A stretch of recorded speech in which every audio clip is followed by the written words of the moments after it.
All right, we're starting. You have 5 minutes to go to the bathroom before we discuss First Samuel chapter 19. I hope to see you there.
Hello.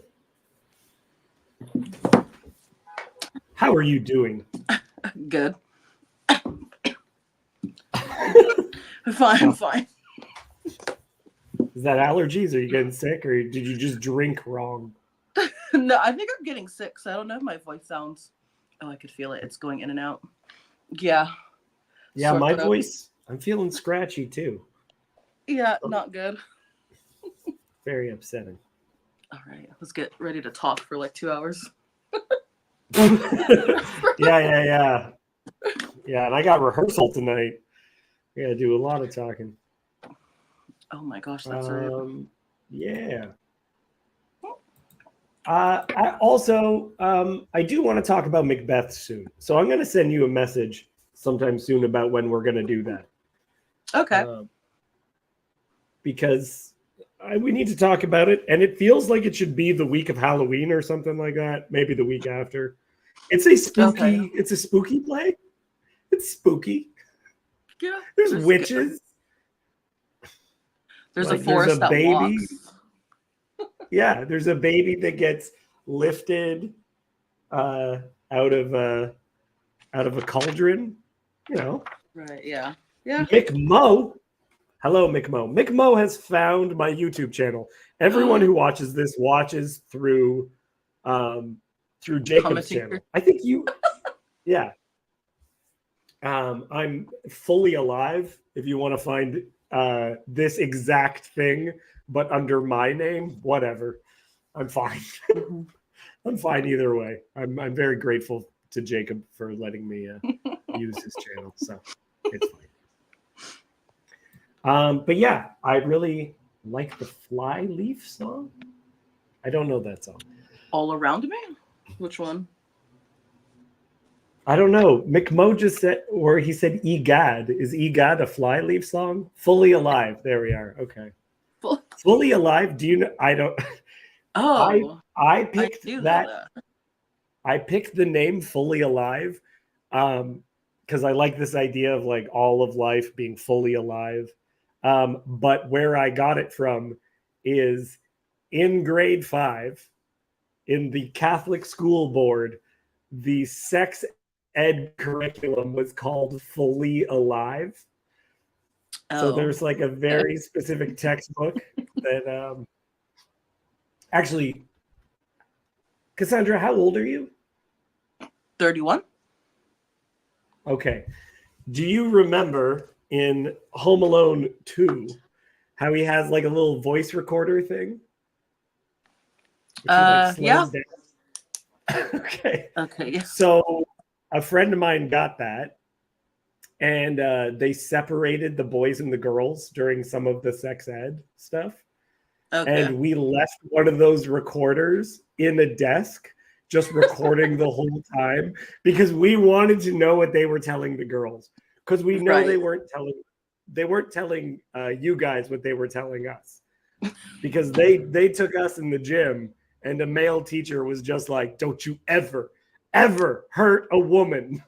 That's like what they told us. Right? I'm sure that's not what they were talking about. Oh my gosh. Was it like that scene in Mean Girls where he's just like, "Don't do anything ever"? Because that's what that sounds like. There was like pictures of the biology, but nothing that looked like any of our parts. It was like, okay, apparently there's tubes in here. That's fine. But then I remember walking into the classroom and one of the female students was talking with the teacher. And the teacher said, no, the student just went, "Yeah, that makes a lot of sense." And she goes, "Yeah, that's probably what it is." And I was like, maybe I need this information too. Like now looking back, it's ridiculous. I obviously did not need that information. And so we recorded an entire classroom when they separated the boys and the girls. We couldn't hear nothing. There was nothing we heard. We got no information. We're just like in the playground afterwards, listening to this tape, just being like, just like listening to fuzzy sounds. Yeah, there's sometimes maybe, and like this is not helping at all. Yeah, it's not like in the spy movies. They make it look way easier. Oh yeah, it's so easy to, or like um, when they zoom in on a picture and Oh. it's not more pixelated, it actually gets better quality. Yeah, that's not how that works. Yeah, enhance. Yeah, in reality, it's like 2 pixels. Yeah. Anyway, that's where I got the Bible from. This has nothing to do with the Bible that we're going to talk For like McMo saying, free David lore, we're filling it out. about. Yeah. It's good. It's good lore. Good lore. The other day, I was on Discord and I talked about everything I knew about furries until I made everyone else uncomfortable, and they're like, "This is what we get for bullying him about it." So they That happens a stopped. lot. You just start talking, and then everyone's just quiet. That's what I predict. That happened the other day on, and even what's his name? Paul made mention of it. It's just like David wanted to talk about Shakespeare. No one wanted to talk about Shakespeare. Yeah. No one talked to poor David. Yeah. Yeah.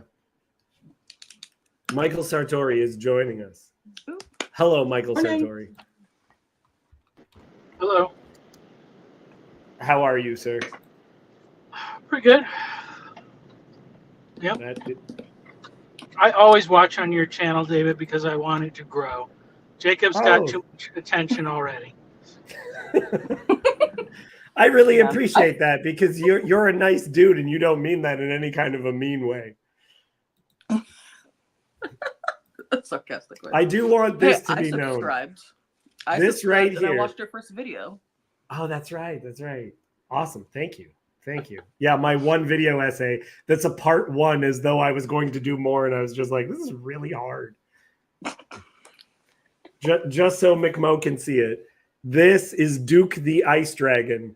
I was Duke the Ice Dragon for 2 years for the Windsor Spitfires. It was like they gave me like cash under the table. I was just like a high school student that they're like, here you go. It was a fine job. Did I get a what? A rash from the suit. No, because I've heard that they don't. I've heard that they don't clean these really. Yeah, it smelled real bad. I think they washed it like once, and I had to. Yeah, it was not a ton of fun. I also didn't know how to ice skate, so I had to learn how to skate in order to be this guy. But that's the closest I doing this once. I was like, man, furries are really committed because this was just miserable. Yeah.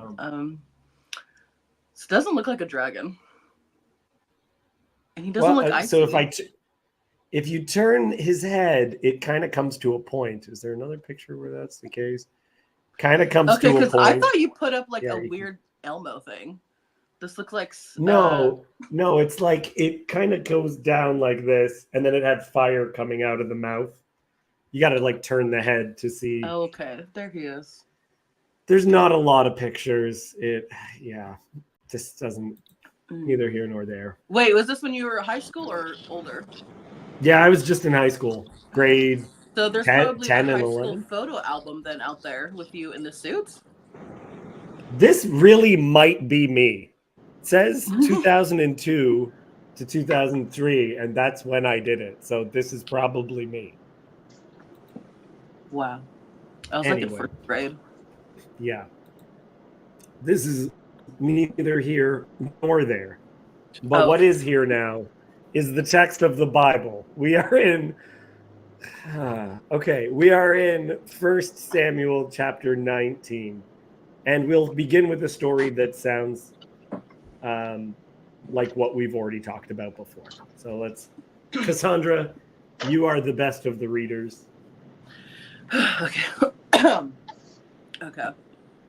And Saul spoke to Jonathan his son and to all his servants that they should kill David.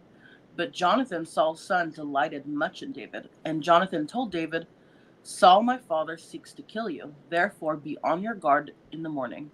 Stay in a secret place and hide yourself. And I will go out and stand beside my father in the field where you are, and I will speak to my father about you. And if I learn anything, I will tell you. And Jonathan spoke well of David to Saul his father, and said to him, "Let not the king sin against his servant David, because he has not sinned against you, and because his deeds have brought good to you. For he took his life in his hand, and he struck down the Philistine, and the Lord worked a great salvation for all Israel. You saw it and rejoiced. Why then will you sin against innocent blood by killing David without cause?" Okay, let's pause a moment. So I think a very good point. Good point, Jonathan. But it's just setup. We've heard a lot of this before, but this time it's going to be a lot more direct.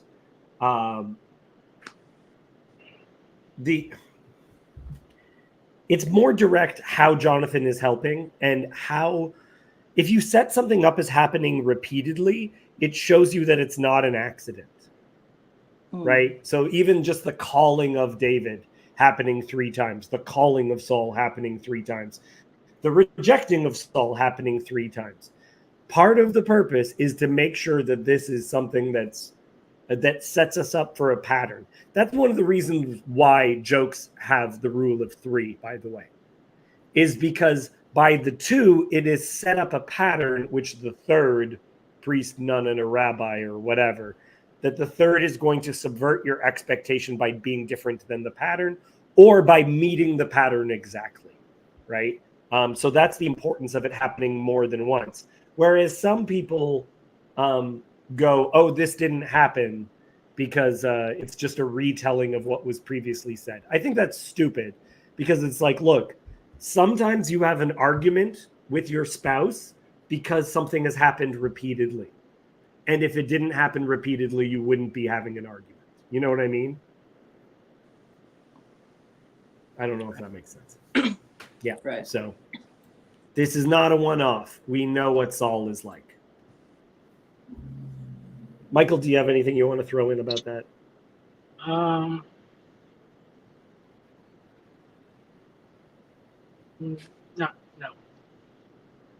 Okay.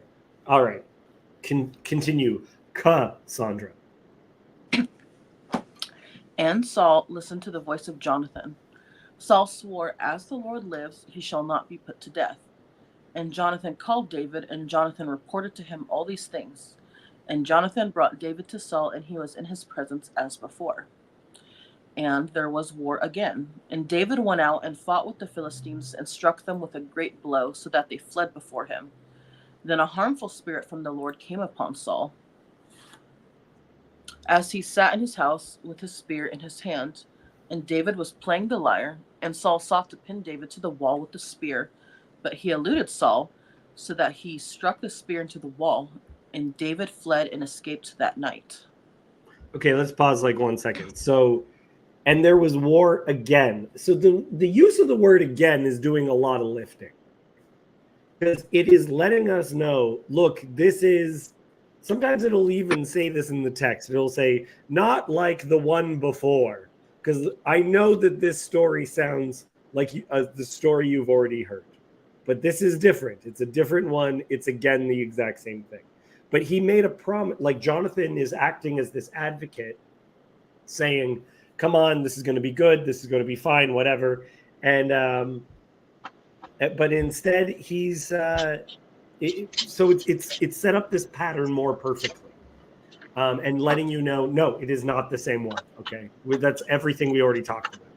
But now we're going to get into a little bit of a story that I think is far more interesting. So you already know that first part. We've already read it. We talked about it. I didn't make a mistake and I'm reading the wrong chapter. It's just Groundhog's Day over here. It's not my fault, guys. Okay, so let's continue reading. Saul sent messengers to David's house to watch him, that he might kill him in the morning. But Michal, David's wife, told him, "If you do not escape with your life tonight, tomorrow you will be killed." So Michal let David down through the window, and he fled away and escaped. Michal took an image and laid it on the bed and put a pillow of goat's hair at its head and covered it with the clothes. And when Saul sent messengers to David, she said, "He is sick." Then Saul sent the messengers to see David, saying, "Bring him up to me in the bed, that I may kill him." And when the messengers came in, behold, the image was in the bed, with the pillow of goat's hair at its head. Saul said to Michal, "Why have you deceived me thus, and let my enemy go, so that he has escaped?" And Michal answered Saul, "He said to me, 'Let me go, why should I kill you?'" Thank you. Michael Sartori has a theory about this. And why don't you share your theory? Because I think it's good. I don't want to take it for myself. But in the future, when I'm talking to people about this story and you're not here, I'm taking it for myself. Oh, I don't know. Well, I don't know if it's had a theory developed. I mean, I think it really reminds. So it reminds me of the story with, well, I don't know. It's all the deceptive wives of Genesis, I guess you could say, because you have the idol that Rachel hides from her father. So that's an interesting one too, because that's the daughter hiding things from the father. But then the goat, the clothes and the goat hair is very similar to Rebecca disguising Esau, or disguising Jacob as Esau. So, yeah, I mean, I think that. Well, I mean, what's to say? There's some inspiration to draw upon where you get, that's where you get some of the ideas for these things, I guess, at least. But I think it's I don't know. It's interesting. Well, it's also interesting because Saul's clearly in the wrong, being driven by this evil spirit, and that's kind of like, well, it's like with Esau, with Isaac and Rebecca. It doesn't. Rebecca obviously got this word from the Lord that Jacob was supposed to be the one. It doesn't really tell us that there was any discussion between her and Isaac. I kind of think that there wasn't, but he was going to go and do the thing that he wanted to do, which was, give the blessing to Esau. And, so God kind of uses the woman's deception to trick the man that's trying to do the bad thing into not doing the bad thing, I guess you could say. Some kind of connection there. And David is also described as being Edom. Yeah. Right? That he's ruddy. So how do you disguise something to look like him? Apparently, right. Goat hair is the way to make someone look very Edomy. Esau just, in my mind, I'm like, what was this, like Elmo? What are we talking about, right? Like big furry and red. He's like he's like those people that have that weird that like werewolf disease or whatever. Yeah. Where they have the hair like all on their face, and there is something which happens with babies, by the way, where like babies will be born with like covered in hair, and oftentimes it'll fall off very quickly. But there's like a whole thing which is, I can't remember what it's called, where babies are often born fuzzy, for lack of better. But Jacob had to wear the goat hair when he was an adult to trick his father, so the hair must have persisted. Yes. Yeah, and also what's his name, Gilgamesh's friend there. Yeah, Enkidu. Yeah. He's hairy like a bull. I mean, I think also that's the thing. What's his name? God's dog there, Jonathan Pageau's favorite guy, but he hates it when you use any known scientific phenomenon to describe anything in mythology. He would be very offended if we said that that's the condition that guy had. But it makes a lot of sense. No, it makes sense. Okay. With this idea, tell me if this is too far, too symbolic. No, Dave, that's not how it works. What's the deal with the image in the bed? Could this be that Saul's enemy is not actually David? It's the fake David. Right? Like David, like his enemy is not David. David is actually on his side. David is his friend. So you have this, like, literally, I'm focused on something that's not even real. I'm focused on an imitation of you as my enemy and not you as you truly are. Mm. Like a, Is Yeah, that I too think far, or is that that's what's true. happening? No, I mean, I think that's a. I mean, you would have to think like somebody is really bad if you want to kill them while they're asleep.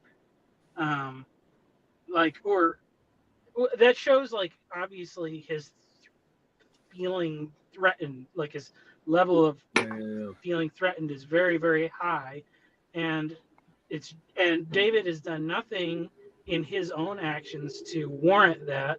So yeah, Saul clearly has a misconception about what people's motives are, and but I think Right. you see that all over the place how he deals with like everybody, And also to show multiple family members of his on David's side, it's similar to this idea of him doing it more than once. Is like, okay, maybe you get one family member to come on side, but if you have multiple family members to come on side, I went through a really terrible breakup, and it would more than one of her family members was on my side and told her that she was making a terrible mistake. It was just like, these weren't even my friends. It was like her friends and family were on my side, right? It really, I think, is an extreme version of calling someone to account. Come on, can't you notice this? Even your kids, even like not even just the girl because she's in love with him, but the boy, the girl, like the people, your own tribe, they're all on David's side. Yeah. right. Yeah. Hmm. Let us continue on. Now David fled and escaped, and he came to Samuel at Ramah and told him all that Saul had done to him. And he and Samuel went and lived at Naioth. And it was told Saul, behold, David is at Naioth in Ramah. Then Saul sent messengers to take David, and when they saw the company of the prophets prophesying, and Samuel standing as head over them, the Spirit of God came upon the messengers of Saul, and they also prophesied. When it was told Saul, he sent other messengers, and they also prophesied. And Saul sent his messengers again the third time, and they also prophesied. Then Wow. he, Okay, let's pause one moment. Okay, this is great. So it, to me, I know maybe this is he went to go talk to dad. I'm telling mom, because he goes to Samuel as the arbiter. But also think about this time, what influence this may have been on David's Psalms, right? Like he's instructed, he is spending time and is living with day in, day out the prophet.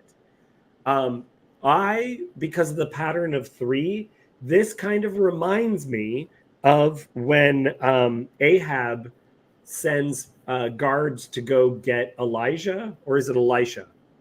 It's either Elijah or Elisha. And he calls down fire and it consumes the people, where they say, you're going to come with us. Come on, man of God, let's go. It says, if I am a man of God, then God will send fire down from heaven to consume you. And that happens until one of the groups says, please do not harm us, man of God. And then he says, okay, I'll go with you. Right. So because this pattern seems to be there in both the getting the man, getting the prophet, like meeting with him, it seems to me like it's a different kind of fire. It is still a being consumed by God's fire, but this being consumed by God's fire is prophesying. So this could be going into an ecstatic utterance or a trance or speaking in tongues or like I don't or random beginning to speak in poetry. What do you picture as what is occurring when they get held, like the Spirit of God came upon the messengers of Saul and they prophesied? What does that mean to you? Well, I mean, I certainly have been in enough like Pentecostal churches to have, the understanding of like that a place, like if the presence of the Lord is in a place, it can affect those things. Um, as to like how spontaneous it is, I don't even know. I don't know necessarily. I heard one guy had, had a theory or whatever. He's not like a Bible scholar per se, but he had like done a lot of like common sense, like inductive reasoning from what's going on in scripture, and basically pinpointed this spot as like, okay, well, this is a location where the text is being written and preserved, like all the text up to that point, like Judges and Ruth and the Torah and Joshua, and like they were copying the scriptures, and like this was like almost like a monastic community or something like that. And in a way, if you think about it, like that's like going there. The rest of Israel doesn't really care so much about the scripture until like after the exile, or some in like the time of Josiah or whatever. But to go to a place like that where this knowledge that they have received is being utilized and explored, and like having people are having discussions and things like all these prophets or whatever that Samuel's training up. But basically it was like a prophecy scripture school, and to go to a place like that would be like stepping into the future in a way.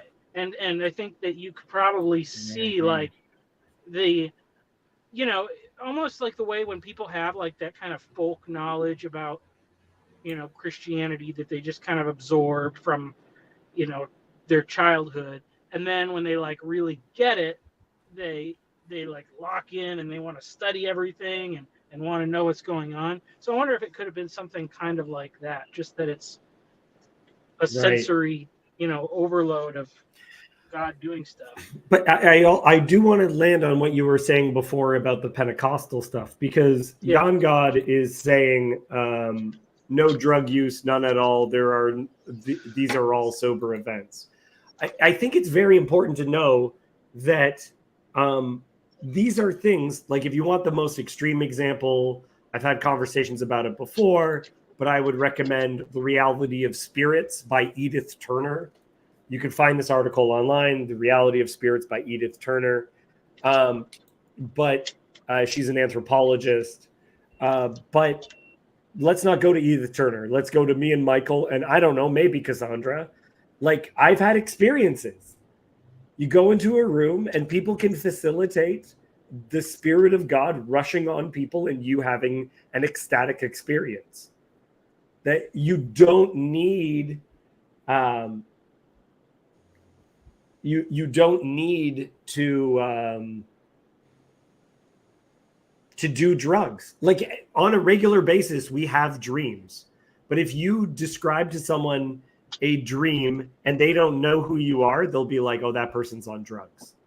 It's not drugs. All of us, when we go to sleep, have these bizarre, fantastical things happen to us. To act like it isn't actually common is kind of funny in my mind.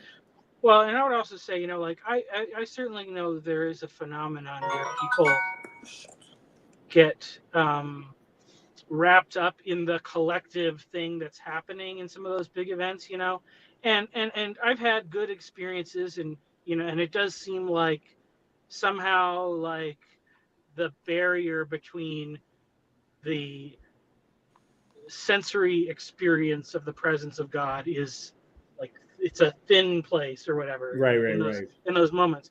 But I have also had like the most profound experience of my life was at a time when I was probably like on the verge of like a panic attack, something like that. Very upset about a lot of things, all by myself, like in my parents' basement.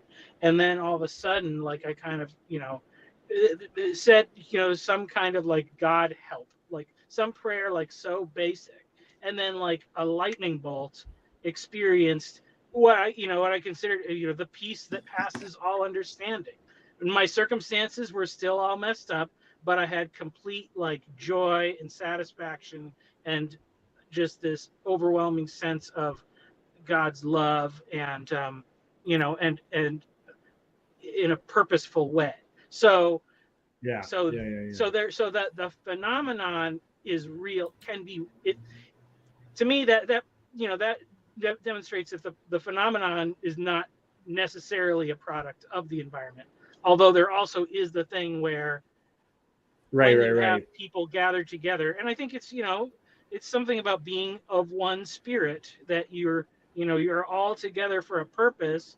And maybe then somebody, an outsider, unless if they like, because you'll have the people that will go into like the Pentecostal church and they'll be like, I'm not gonna do blah blah blah, and it's like, yeah, okay, if you go in with that, God will let you just sit there, and, because you're like keyed into that specific thing. But if you just like blindly walk into a thing not expecting something, like, yeah. you're susceptible. Yeah. Joseph, thank you for joining us. Have you been listening? Do you already know what we're talking about? I do. Yeah, no, I really liked what you were talking. Getting back to all the parallels with Rachel and with Asa. Of course, there's this other thing, which is the future parallels, right? It's setting up here. Yeah. Right? Are you talking about Tamar, where the going to him in the bed, that part, or which aspect? The beginning of the chapter, and at the end of 18, right? We know Saul's trying to send David to his death, which is going to be echoed in the Uriah Bathsheba story, where David's going to try to send someone to his death in a similar way, and he'll succeed where Saul failed, but not in a succeed for evil in a way. You're not quite there, but in like 2 verses, right? You're about to have Saul get naked, which is going to be paralleled in David. David exposes himself, right? Right. Yeah, we're very close to that story. We haven't reached it yet. That one is very, very central and important to me. Yeah. Sorry for interrupting. I know you guys were talking about charismatic. Oh yeah, so on the charismatic part. So I mean, I think that story is really tied to Numbers, where the elders, or I'll call them the Sanhedrin, but not really Sanhedrin. It's the Council of Elders of 70. God's spirit passes upon them, and they start prophesying. And then you have the 2 guys who start prophesying in the camp. And Joshua says to Moses that he should lock them up or stop them or whatever, because they didn't come to the assembly to prophesy in the right space. And Moses says, I wish like all Jews had prophecy like this. But so there's that parallel. And in fact, you were talking about fire, like that is the famous Rashi on that incident in Numbers specifically says, and compares it to fire, because I think right before there's a discussion about the menorah, and he says it's connected because when Moses doesn't lose prophecy because other people are prophesying. He acts as like a candle that lights other people's fire and passes on. Right. And this becomes a metaphor in the Eastern Orthodox Church when they talk of the energies of God, and they speak of you can give a metal the characteristics of fire by putting it in the fire, and it like it'll be glowing and it's red, and you can light things on fire with it, but it's not its own heat. It's like absorbed the energies of the thing that you put it in, right? Like the Spirit of God rushes upon them, and they're made able to do this thing. Also, good diaphysitism. That's okay. Yeah. No. Which is a problem. I mean, the energies solve a problem by essentially kicking a can down the road that is. Yeah, that's fine.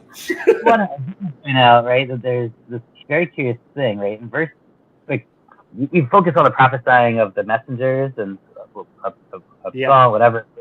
But it really starts earlier, right? In verse 9. Because this whole incident with Michal starts with a spirit of God, which is bad, coming upon Saul. And then Peter, I think you're not quite there. But in verse 23, it's going to say, this also is the spirit of God when Saul prophesied. Though it actually uses different names for God in both places. And that's a whole other discussion. But, yeah. Funky. Yeah. So it's whether or not, that's very interesting. We kind of talked about that when we discussed the evil spirit previously, but yeah, I definitely think that you're right, that the importance of where that's going, and that's what we're just about to get to in the story.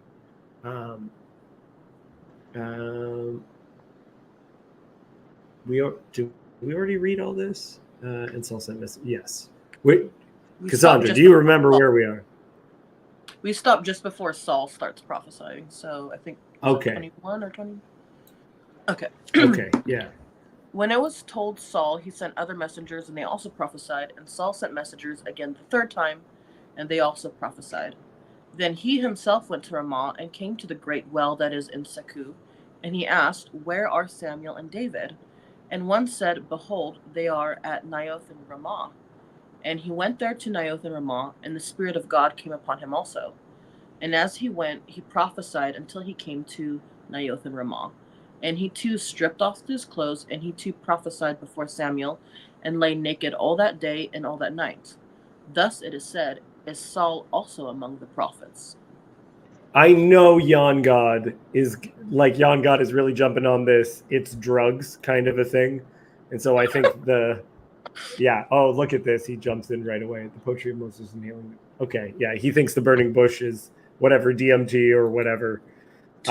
Honestly, Yanni, I recommend you can do this without drugs. So I recommend trying it, because we jump to drugs the more we have not had these kind of experiences. I have in my past done psychedelics. I have had more psychedelic experiences absent drugs, just within religious circumstances, than I have had psychedelic experiences on psychedelics. Most of the times that I've done psychedelics in my past, I just got a little bit high. It was like being drunk. It was like I didn't see things. I didn't have visions or make connections between stuff. I've had more psychedelic experiences studying scripture and being within communities where you're seeking after God. Can I add a couple things here? Yeah, go ahead. Not about drugs? Thank you. Not about drugs. Yeah. Not about drugs. So Naioth is something, it's worth paying attention to. It's not a place, exactly. And Naioth is a description of kind of here it looks like it should be a place, but Ramah is the place. Naioth are kind of the shepherd pastures outside of the city.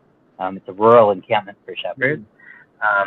And the fact that you have him going kind of actually to the wrong place, he's already been told there in somewhere in the pastures, Ramah, but obviously it's big and he doesn't know exactly where they are. So first he goes to the wrong part, and he goes to a bore is what is it translated here as? A well? It's like the well, yeah. Well, so it's really a cistern. But it's also the same name for the thing that Joseph was thrown into. And that's the key point, because this is actually the Joseph story, right? This is Joseph looking for his brothers. He goes to the wrong field, he asks, and gets sent to the right place. And he gets stripped of his clothes. Right? So this is very Josephite. Right. And of course, or Rachel-esque, I guess, maybe, because of course Saul is a descendant of Benjamin. So we could think about this as kind of Josephite Benjamin, the children of Rachel kind of mythology, and they're tying to a lot of those stories throughout the chapter. Yeah. Yeah. I do there's something about reducing the nudity, the reducing him to nothing.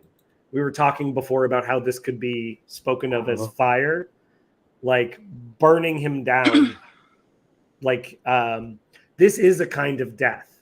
The term which is used for evil spirit can be a destructive, like destruction, like that. It's harmful. It's breaking him down into something.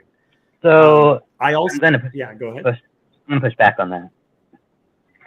push back on that. The word used for naked here, because it's interesting, the English and the Hebrew are a little bit different, but so the word for removing his clothes, by the way, is the same exact one. It's a very specific word that's used for Joseph in removing his cloak.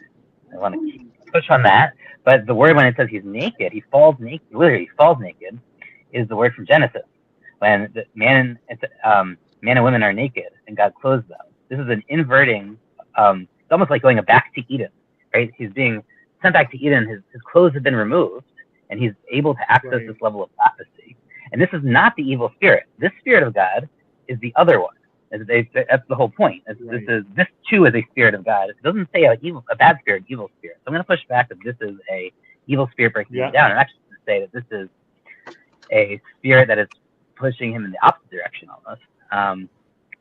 He's basically a puppet of the spirit throughout this whole chapter, where he first had the bad spirit, now he has this Edenic spirit. It's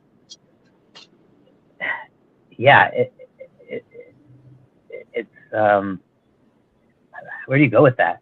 I'm trying to figure out how that connects with the Joseph side, right? Because it's the two stories being tied together. Joseph being thrown into the pit, and actually, what's it say on the pit? It's full of snakes, right? Snakes and scorpions. So there's a little bit of a Edenic thing going on there too.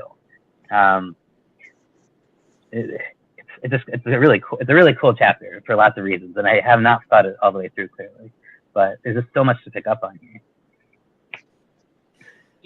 It's interesting. In fact, the word Yosef shows up in the chapter in multiple times. I just noticed this, right? Yosef, not the name Yosef, but what it actually means, which means like to do again. So he keeps adding messengers or sending more messengers. So Yosef, this is the Yosef Shaul, which literally, if you took it out of context, is Shaul is Yosef. There's also, of course, a parallel between this and the message, like the groups of messengers sent to Esau, right? So Jacob is trying to appease Esau. He's sending gifts through multiple groups, and he doesn't know if they succeed, basically. Then he has to go himself. So I have a thought on that, but I want Michael to go first, because Michael, it seemed like you had something you wanted to say. Yeah. Well, so it's interesting because I obviously assumed it was kind of a naked thing, as like I don't know if I would have said Eden, but just being stripped of your human facade before your creator, which I think is also like when David's dancing and he says, I'll become even more undignified than this. Like that's the same kind of a thing, but I was just thinking, there's a C.S. Lewis talks about this thing about we have such a limited set of like physical phenomenon that have to kind of do a lot of double and triple and quadruple duty, like you get a pit in your stomach. Sometimes it's because you did something wrong. Sometimes it's because a pretty girl looked at you a certain way, but it's the same effect or whatever. And as we deal with the fruits of modernity or whatever, I was just reading a thing about Sigmund Freud and talking about how like when a baby is all like happy and satisfied after nursing at his mother's breast, like he's basically says like, oh, he's so happy, that's sexual gratification that the babies receive. And he basically like reduced all human phenomena down to the sexual. And so then we are always kind of like nudity, sexual, whereas that's not necessarily the case. So Right. Well, and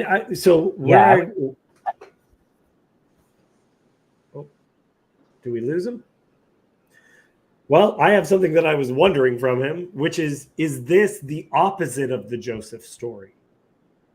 because like I see this as a pattern in Genesis, but a pattern throughout the Bible, the failure of the first, right? Where the firstborn and all this other stuff.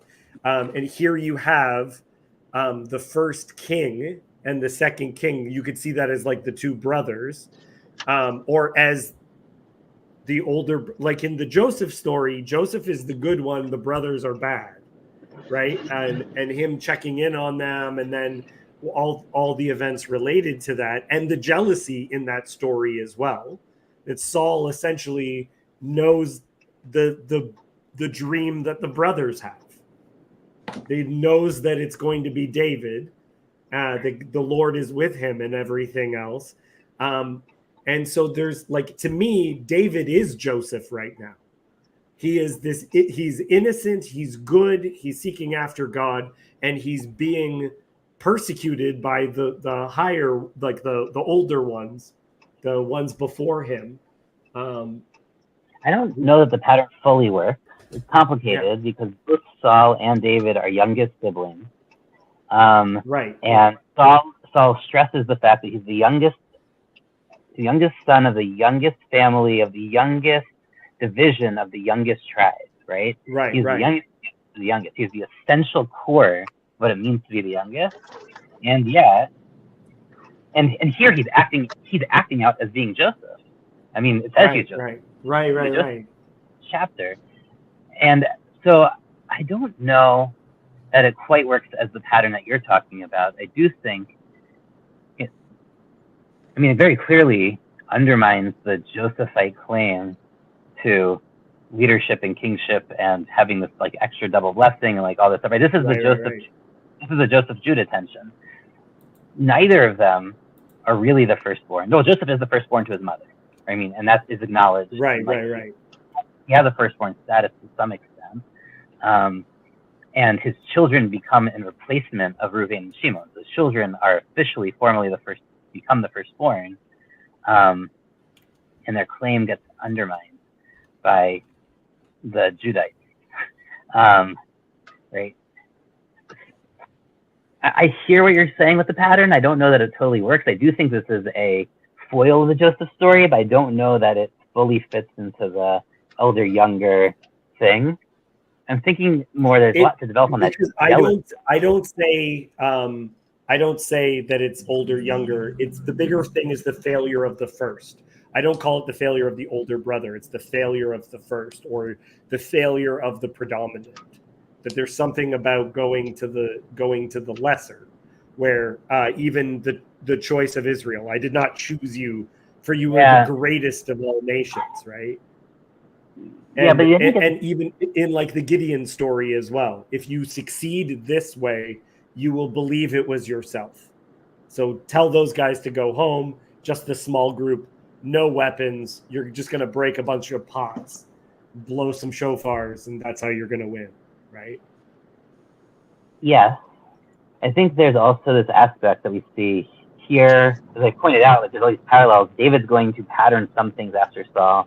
We have Jacob having to become Esau-like, where the first, but at the same time, the only way that happens, and also with Cain and his descendants becoming Hevel-like, right, Abel-like shepherd, right. So there's this failure of the first, where the second then has to integrate or learn from the failures of the first, but often they repeat some of the same mistakes, or they absorb some of that same pattern, which often is what actually undermines them later on.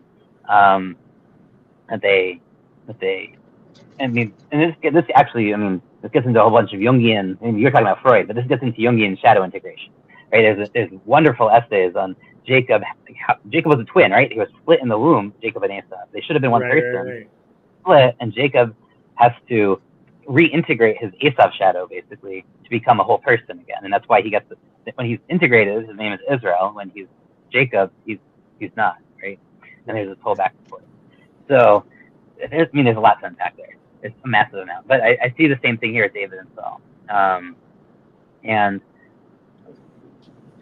But the Rachel theme keeps coming up too, and maybe that's worth talking about a Rachel-Leah theme as well, right? Because that's also a pair, and actually there it's the younger that fails, right? It's not the failure of the first; it's the failure of Rachel, in some way. Leah is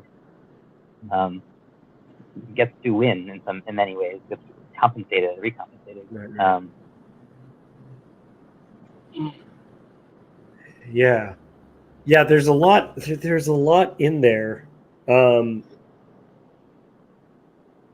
integration, I'm very, very interested in that, because I've been speaking a bit about this. David does a lot of the things that are the failures of Saul, but the text seems to look on it positively, whereas with Saul, it looks on it negatively.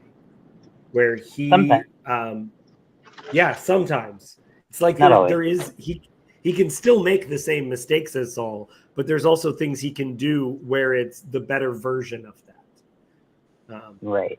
I mean, that's what we do, right? We learn from our mistakes, and often we repeat them, but we hopefully have a better view of how to mitigate or correct them the second time around, the third time around. Well, it's interesting because my dad is becoming interested in the Bible, and I'm going through Genesis with him right now. And he is off. I have an older brother who is very frustrating, and for the whole family. He's a special kind of guy. And so my dad, in order to make certain points, I will speak of my brother, and my dad will go, yes, I immediately understand that. But there's no person in the world that my brother is more like than my father. It's like my brother is the extreme version of our father, and he's the eldest, right? He's the extreme version of the decisions my dad made. And so the purpose of me putting my brother before my dad's eyes is not to judge my brother. It's for my father to become self-reflective. This is me. This is what I'm doing. which I would then this was my part of my critique of Mathieu Peugeot's latest thing, where he said, well, the first one could have been like Abel, right? He assumes Abel could have been this perfect, like he would have done what needed to be done perfectly, but because he got killed, Cain has to kind of embody some of that as like a punishment, is how he framed it, I think. But it will never be what Abel could have done. And honestly, I have the opposite take. Like I have the take of this is Cain's, and in fact, Cain becomes better integrated when he becomes and accepts and absorbs what it means to be Abel. And it is actually better, right? There's no way around. You have to go through, right? If Abel had survived, if the older brother survived, you go around. You don't go through. Michael, you will like this. In the Midrash, Isaac and Abraham look exactly the same. So God gives him gray hairs and the looks of age as a distinction so that people know that he deserves more respect. That it's like that your gray hairs are a crown and everything else, that it's like, so look extra nice.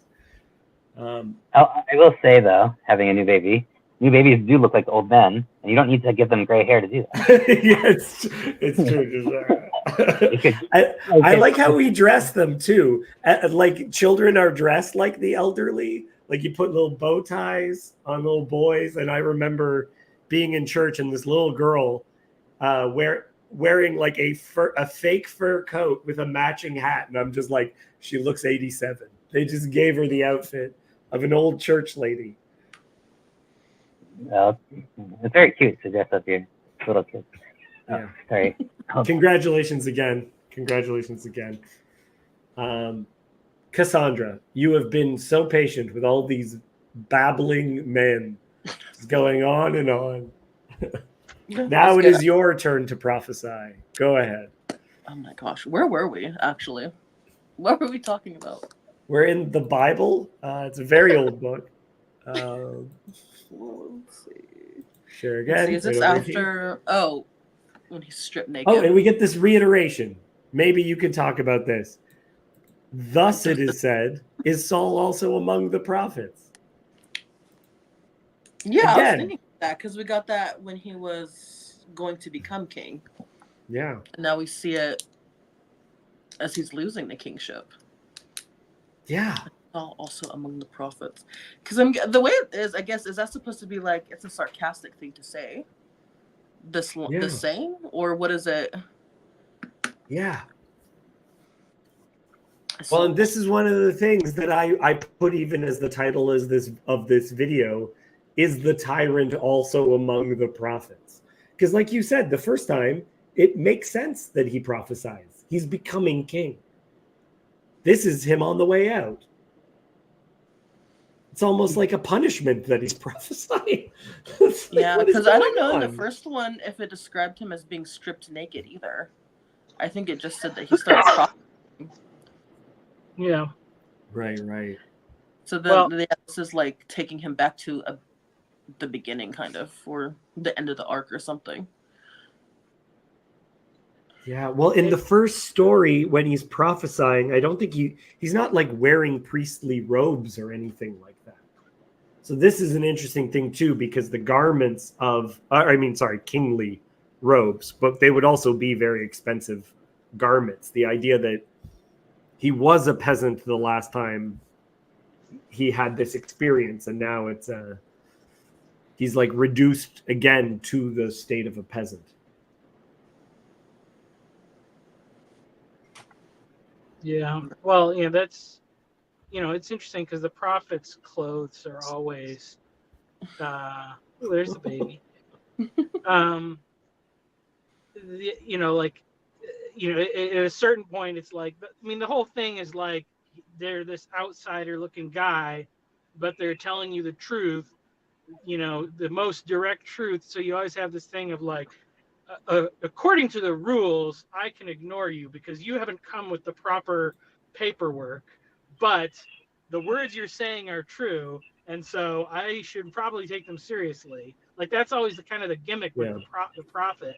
And so if Saul's dressed like a peasant, that's an appropriate attire for a prophet. But a king's garments are not the appropriate attire of a prophet.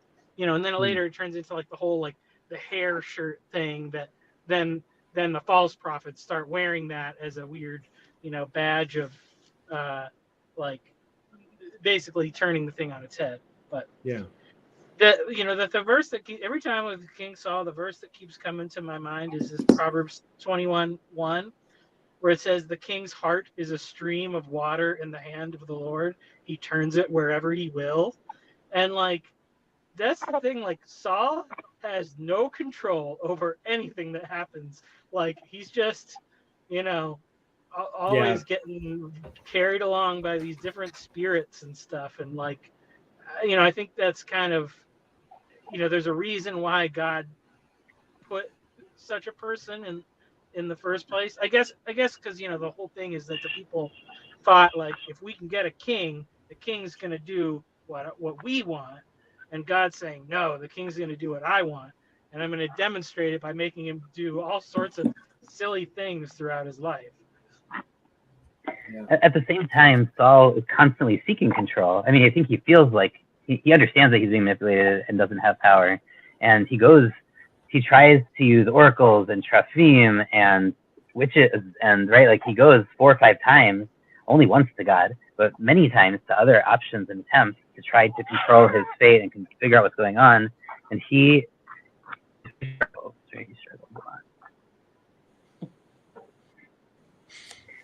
That baby is named David. Am I incorrect? Is the baby's David?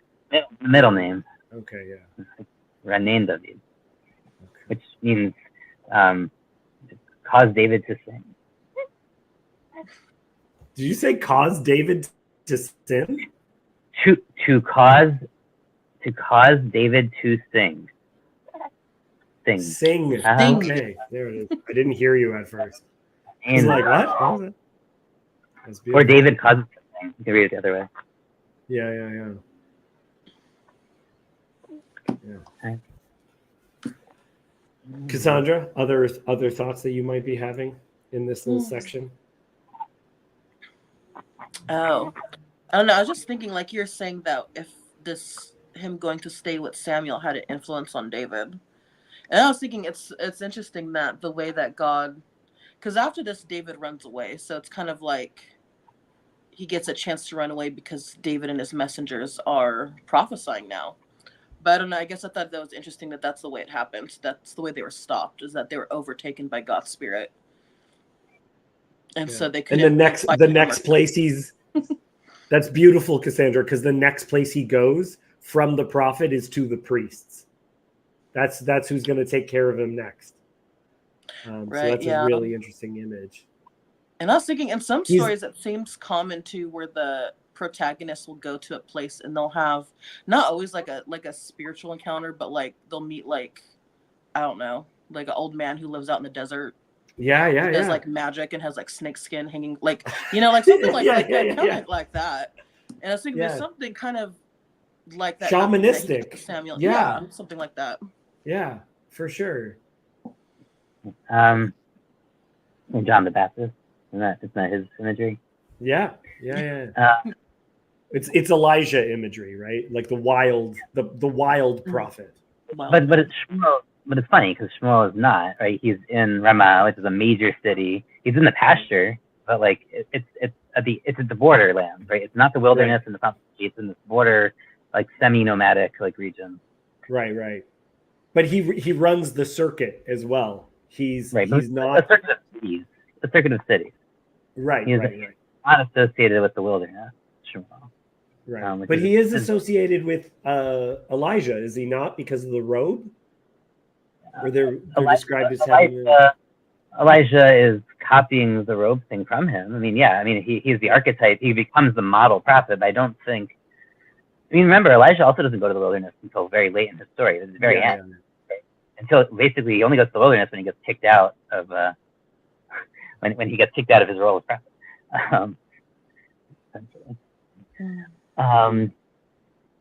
I was thinking that is interesting. There's also a Noah connection here, right? So I was thinking Eden, but actually at the end of the Noah story, Noah tries to recreate Eden. He plants a garden and he gets naked. He strips himself. And his son is there, right? And his sons are about, right? His Yonatan is in the story here. And Michal, like, I think they are, so that there might be, instead of reading this quite as an Eden parallel, I might read it as a false return to Eden parallel. Right. It looks like it could be, but that's why it's a rhetorical question. Is he among the prophets? Because it's not clear. Did he actually return to Eden, or is he a Noah, like a failed father character that's been kind of embarrassed? Can I ask you?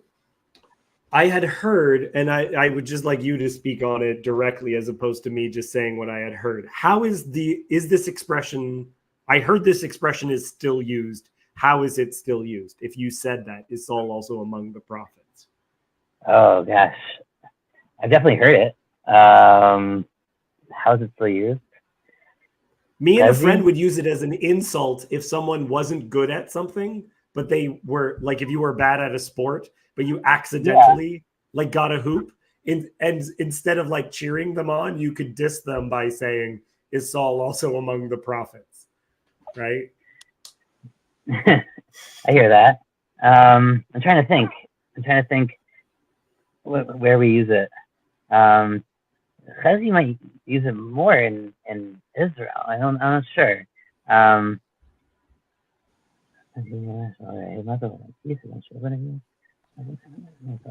I'll look it up. I don't know. It's right. It's like it's surprise. It's like this doesn't make any sense. But like, I like your usage. I think that was good.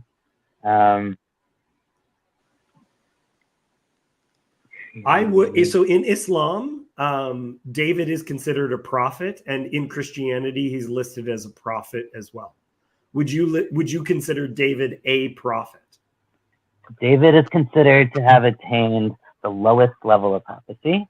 There's 11 levels according to Maimonides. We can split hairs exactly on how many levels there are. The lowest level is having the Holy Spirit come upon you, which is what David had and Saul had. Right, and the judges. It's like the judges are. So that they're considered as the lowest level of prophecy. This is a very stark contrast to Christianity, obviously, where the Holy Spirit would be a high level. But basically, it's feeling inspired or getting an inspiration or insight that's divinely guided. I would say that you're right, though, because in Christianity, just because you have, like, if the Holy Spirit rushes upon you, That's like base level experience with God. That is not that doesn't make you someone who has words of wisdom or anything like that. That's listed as separate from that occurrence. Yeah. So I mean, it's explicitly talked about that David has this level of prophecy, but it doesn't. It's not enough for books like Psalms to make it into the section of the Bible called the prophets, right? The section of the Bible called the prophets. Right. Yeah, the Nevi'im. Yeah. He's writings. He got a good number of his writings are there. That's good. Right, and that's true for Solomon as well, right? All of Solomon's books are in the writings, not in the prophets, even though they are divinely inspired by Ruach HaKodesh. Yeah. If you're surprised by your friend's actions. There you go. Yeah. So, yeah, if one of my buddies is always late, the next time he shows up on time, I will say, is Saul also among the prophets? It's like just a sharp diss. Because I didn't know you could do that. Okay. We got some good comments being made in the comment section. Good topics brought up. Cassandra, anything else that is on your mind? You always say, not really. And then you take like 4 seconds and then you say something and I'm like, that's great. I don't think I have anything now. No.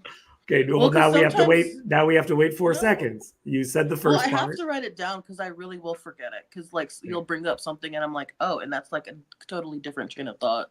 Mm-hmm. So I don't think so right now. I've completely forgotten everything. Mm-hmm. Mr. Sartori.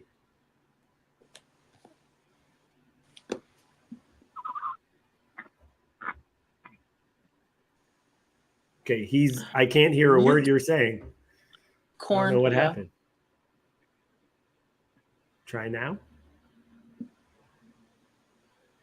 You're not saying anything, so we couldn't hear you even if you were talking. Oh. The Lord has taken his tongue. So question, Yosef, because sometimes prophecy is, and I know Jan God is going to love this, is almost like, because of the way it takes hold of people, like a kind of drunkenness. And that's part of the Noah story as well. Like the ecstasy of it. I mean, that in and of itself becomes the name of a drug. Because you were making parallels with the Noah story. Yeah, I don't know. I wouldn't generally say it's like drunkenness. I'm trying to think of where you might be drawing that from. At least like the I'd say the Aristotelian influence in Maimonidean rationalist tradition, right. The opposite of drunkenness, right? It's the highest level of how you describe, right? It's a super high level of soberness. So I'm curious where you're thinking it's about drunkenness. But it's also a rush. It's also a spirit that takes hold of you. Well, where is it described like that in the Bible? I know you're talking about that from personal experience, but where is that described like that in the Bible? Usually, they dislike, or a lot of the prophets dislike the feeling, right? They don't want to be prophets. They try to reject the call. They're like, yeah, but you're also talking to someone who, in my experience with alcohol, is I don't like that experience. Okay, fine. It's not enjoyable. But I'm trying to understand where do you think in the Bible it describes prophecy as a rush? Or as losing your senses, or anything like that. Right. Yeah, I don't know that. Can you guys hear me now? I switched devices. Yes, we can. So, okay.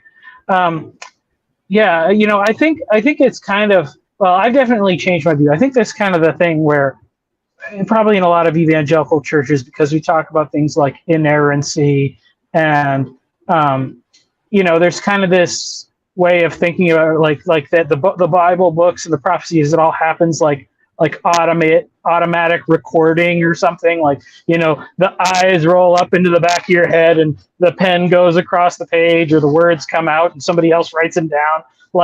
And I don't think it's like that, and I would say, recently I had an experience kind of, or just involving some people in the area where it's like, I felt like God was telling me, you need to say these things to these people, like the truth of, just in confrontation, which is a thing that a prophet often has to do, tell somebody you've sinned or whatever. And the way that it feels when this has happened in my life in various times is I can't do anything with my brain until I deal with this thing, which is definitely not like a rush, but it's like the necessity for the truth to come out is overwhelming or whatever. It's like trying to stuff it down. Trying to stuff it down would probably be aided by alcohol, but getting it out is not. Yeah, it's not pleasant, I don't think. And we previously discussed this, that in other areas of Scripture, I believe it's with Elisha, he's called in to prophesy, and he gets someone to play the musical instrument in order to the music to take hold of him. And then he begins prophesying. So it almost seems like it may be like spitting verse, like writing poetry or a song where it kind of takes hold. Maybe, but then you have the opposite with Saul, right? David plays music for Saul in order to suppress the bad spirit, God's bad spirit on him, right? It's the Holy Spirit. It says it's the same words, right? Right. That spirit of God, and he uses that music to suppress that. Right. You kind of get this weird both andness. It's the music that's complex. I'm gonna have to. Hezi is saying Aaron's sons were drunk. Aaron's sons were drunk, and that led to their death. Okay. They didn't. I mean, were they prophets? Did they? That's the whole question. There's a deep debate over whether they tried to do this because they felt it was a way to connect to a higher level of holiness, and did connect to it, but got too close basically and got killed, or was it problematic in the first place, right? Were they doing something that was always wrong and did not connect them to higher holiness, and it just kind of rejected them, right? And then that's a really important tension. I should say as well, the term ecstasy, I don't just mean in a positive sense, because when they've done studies on people taking ecstasy, everyone in the corner has probably heard about the studies where they took people who were dying of cancer and they gave them ecstasy and all this other stuff. What people don't realize is the majority of people who did this and had these beneficial outgrowths out of it, the majority had a challenging experience. They had a bad trip. They didn't have a good trip. You just think, oh, ecstasy is fun. And it's just no, the majority of people who take high levels of it have a terrible time. It's really, not an advocate. Yeah. I think it's one of his books or whatever. Malcolm Gladwell did this whole thing talking about alcohol in different cultural settings. And, because we kind of have this idea of alcohol makes you lose your inhibitions and, whatever. But that's a very particular outcome within our kind of party culture. And as he studies what happens all around the world, and this is a lot of, probably that whole thing comes from a lot of the Irish and Scottish immigrants, they drink and then they fight with one another, whereas some of the Italians start weeping and getting all more sentimental.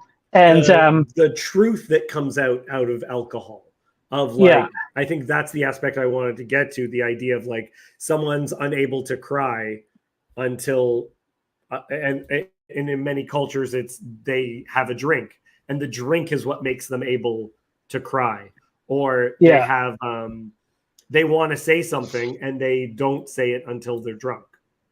Yeah, and there was some weird like tribe in South America or something where like they basically have this like really drawn out ritual. It's like once a week or it's like the end of the week, and they all like sit in a thing and they like share the bottle, and yeah, like they're expressing some sort of emotions, and it's like this big like bonding experience of like it like mostly positive, I think, you know, but it's just funny because you know how that well, and then that kind of pertains maybe I guess you could say to at least the aspect of going to a particular place or being in a particular group of people, how the same thing can have very different effects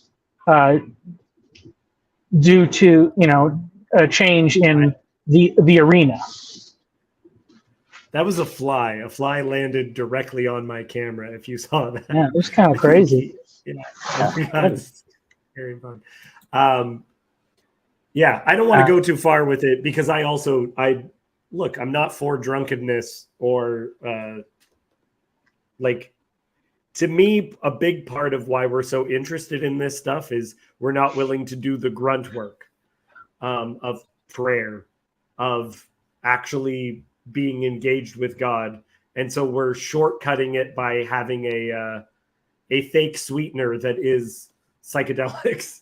That's part of it, is like that's part of the obsession is, you know, you actually, and you get better results out of prayer because it's actually directed. Maybe. Yeah. I mean, I can't. I've prayed my whole life. I can't say it's really been a psychedelic. I've never had psychedelics though, so I don't know how similar or different it is. But I think there are very different styles and types of ways to pray, and I don't know that it's always true. The way you're describing it. Mm-hmm. I will say, what do you guys remind me of? Oh, yeah. I mean, we really want to get into, and this is a deep dive. We're not going to go into it right now, but like culturally, we know from the Canaanites and their artifacts and the things that we have from them, they had a very, very highly ritualized and stylized drinking culture, or really a feasting culture. Right. Obviously, the Bible uses a lot of this language, cups running over, both in terms of vengeance and also in terms of blessing. Most of the metal artifacts that are not like weaponry that have been found have been drinking vessels that are like highly decorative, elite, you know, level, you know, kind of horn type things, whatever. I think there's a lot we don't know about Canaanite drinking culture. So it's like a lot of it is suppositional, but we know that it was a very big thing, and it's very different from our drinking culture. And what wine represents to them was just fundamentally different. And it's also different from how Egypt treated wine too, which is important. Because in Egypt, beer was the main alcohol source. Wine was very rare. In Canaan, beer was rare, and wine was the default, right? Because just agriculture and how things, you know, where things grew. And so and also in Sumer in Mesopotamia, beer was the main one. Really, so Israel and Turkey and Greece are, well, Greece is a mix, but Israel and Turkey and Lebanon, Syria are places that are producing wine. They're exporting it to other places, but it's also, they have a very different way of viewing it, and it's very hard to kind of then look at, let's say, myths or stuff from other parts of the ancient Near East. Right.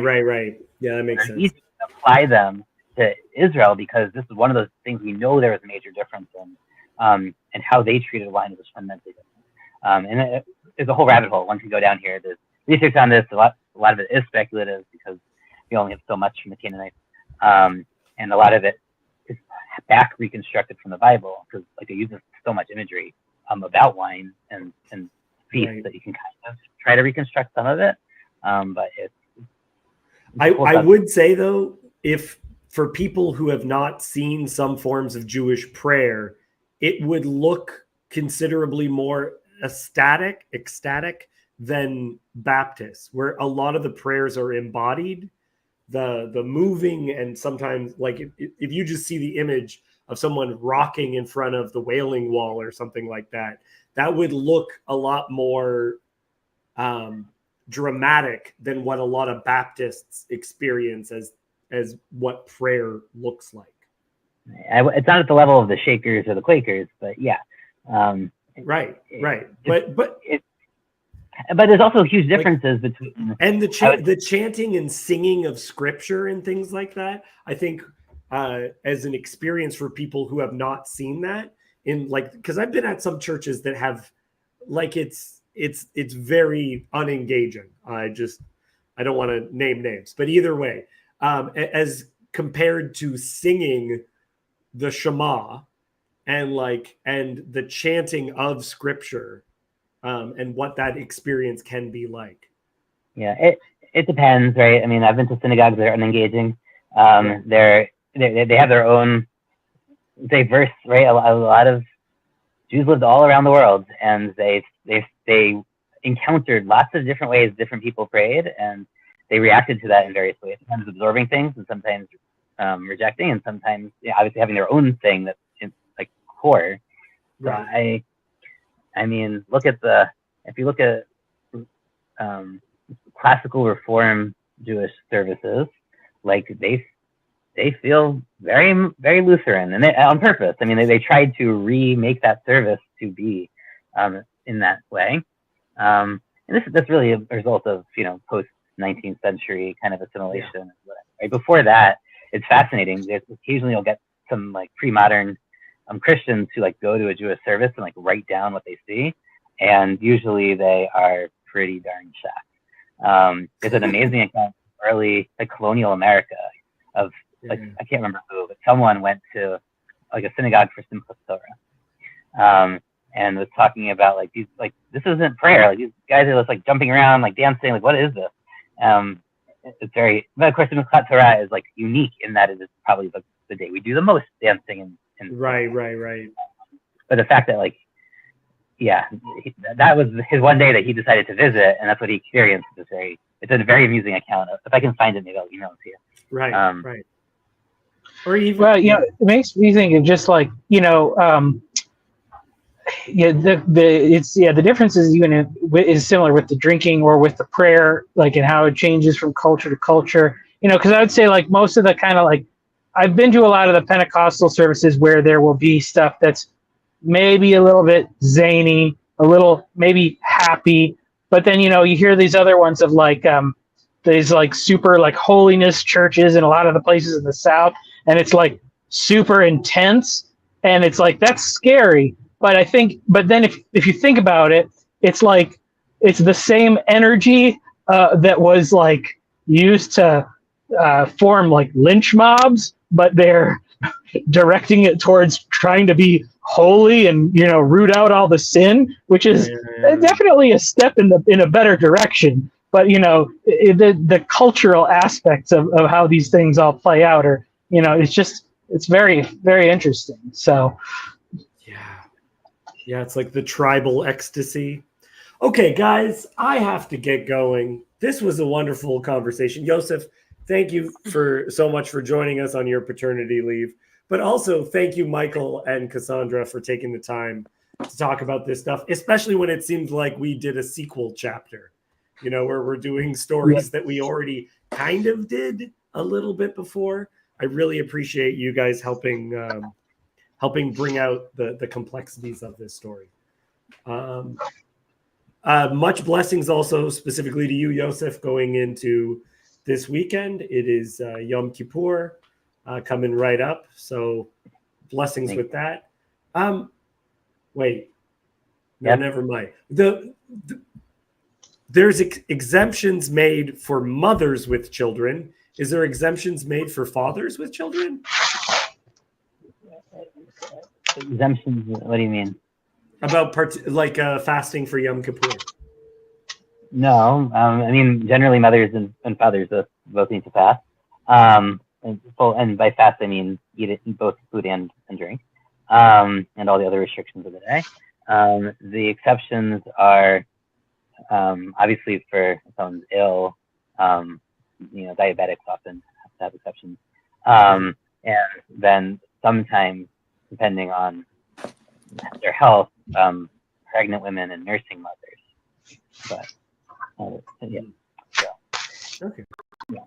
Good as stuff. needed. Consult your local Orthodox rabbi, as we say. Yeah. And to everyone else, go learn more about Yom Kippur. Everyone could do better to know more about it. Okay, guys, we'll see you later. Thank you so much for coming out. Oh, Cassandra, stick around for 1 second. But everyone else, goodbye. Bye.